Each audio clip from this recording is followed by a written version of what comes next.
Maqedonia e Veriut ishte ndër dy shtetet e vetme që votuan kundër mëvetësimit të Palestinës në Organizatën e Kombeve të Bashkuara. Votimi në këtë formë ka ngjallur reagime të shumta në opinion. Deputetja e koalicionit Vleni Mërlie Saliu ka kundërshtuar hapur këtë votim dhe për të njëjtën ka kërkuar sqarim nga qeveria. Sipas Saliut, duke u rreshtuar kundër shumicës dërmuese, vendi ynë duket se shpërfill të drejtën e vetëvendosjes dhe nevojën për t'i dhënë fund pushtimit izraelit.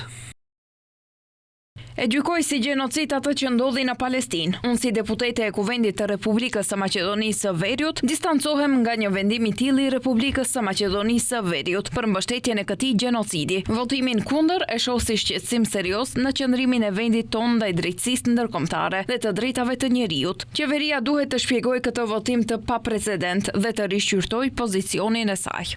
Ndërkaq dy ditë më parë deputetët e Levicës kërkuan organizimin e një debati lidhur me gjenocidin dhe njohjen e Palestinës si shtet të pavarur nga ana e Maqedonisë së Veriut. E Majta ka dorëzuar në kuvend deklaratën për njohjen e shtetit të Palestinës që nga 8 nëntori vitit 2024, pra para 5 muajsh.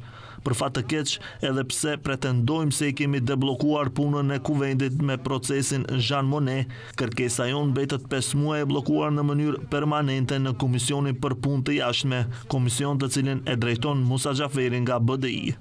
Veç asaj që e shkelim rregulloren, dua të pyes vetëm një gjë: a kemi ne pak ndërgjegje në këtë kuvend?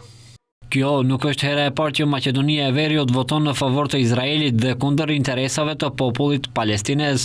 Një gjë të tillë e ka bërë edhe në tetor të vitit 2023, duke votuar përmbajtur për miratimin e rezolutës me të cilën bëhej thirrje për armëpushim të menjëhershëm në rripin e Gazas.